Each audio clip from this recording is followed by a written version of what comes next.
$100 million gone from a local nonprofit. Their life has been completely devastated. Impacting hundreds of families across the country and right here in the Bay Area. What's happened is disgusting and should never have happened. Now, a big development in this 8 on Your Side story. I'm investigator Brittany Muller. The federal government is stepping in amid chaos inside this building. Tonight, I'm getting answers. Good evening, I'm Jennifer Lee. And I'm Josh Benson. Thanks so much for being with us tonight. Well, tonight, big moves in an 8 on Your Side investigation. We first told you about a local nonprofit that is missing $100 million from a trust account for some of its most vulnerable people. Now, the Center for Special Needs Trust Administration is also missing a board of directors. They have resigned.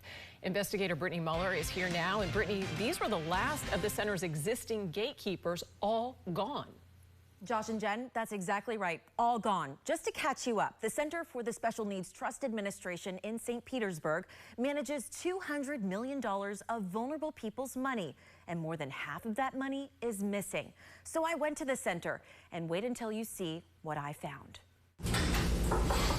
It's like a ghost town at the Center for Special Needs Trust Administration. Hi, sir. My name is Brittany Muller. The only person who answered the door, an off-duty St. Pete police officer.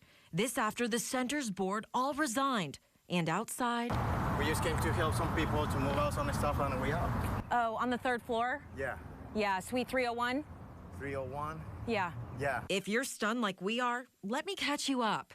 According to this filing, a month ago, the center filed for bankruptcy after learning its founders, Leo Gavani and John Stoughton, loaned themselves $100 million over an 11-year span and have not repaid it. Just last week, I spoke with the center's spokesperson, Beth Latham, who told me the center's new leadership is on it. And we're heartbroken. We just hate that this is happening, and we're working round the clock as much as we can, all of us, to try and get that money back where it belongs. Do you know where the money went? No. But as of this week, the board has resigned, which makes what Latham told us just last week even more concerning. Is someone overseeing, or is there oversight for a trust fund management company like the center? Is there a state government agency that oversees the center? Not that I'm aware of. So who's now in charge of running a center that is managing $100 million of vulnerable people's money and looking for the other $100 million that's missing? The federal government is appointing a trustee, according to this bankruptcy filing. We're an independent person in this case. Will bring in their own investigators into the corporation, the nonprofit corporation in this case, and will provide their own independent accounting that will give us a better understanding of who's been affected and to what extent. Thomas Leader is the managing partner at Leader Law based in South Florida. What's happened is disgusting and should never have happened.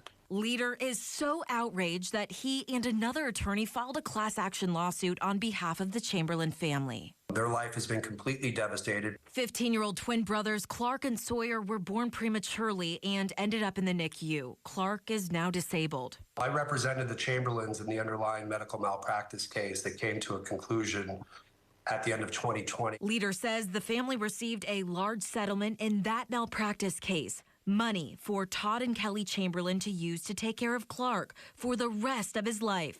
To protect Clark's money, it was placed in a trust at the center. They believed that they had the financial security for Clark going forward, and that was the ultimate goal for the family. But on Valentine's Day, that goal was crushed when the Chamberlains discovered not only the center that manages their son's money filed for bankruptcy, but also that their son's money was all gone. How much money was drained from their son's account? It was a substantial amount of money. I can tell you this, they're one of the top 30 creditors that's been listed. This bankruptcy filing shows a list of creditors or families that have been most impacted from the center's missing money. One family had more than $4.5 million drained from their account alone. Something like this should not happen to the most vulnerable people of our community. After fighting tooth and nail to receive what they felt at the time was a fair and just result, to only have that taken away, it just adds insult to injury. I've been trying to get in contact with Gavoni for 2 weeks now, and I tried getting a hold of Staunton. I previously told you they left in 2009, but still had control over the center according to the bankruptcy filing. So I went over to one of their businesses located on 49th Street in Clearwater. Gavoni's son came out to talk with me and directed me to his father's attorney, Eric Koenig. I've been trying to reach him as well, but maybe he lost my number or doesn't have my email. So here it is with the hope I'll get a hold of him. My phone number is right up on your TV screen. It's 813-221-5767. And my email, bmuller@WFLA.com. Okay, so no excuse at this point for them to say, well, we didn't have your number, or you didn't leave your number, or leave contact information. You've been trying for some time to reach them. You did speak to the woman, the spokesperson for the center last week. She had a lot of answers for you. What is she saying now? So I actually got a hold of her today again, and our call dropped.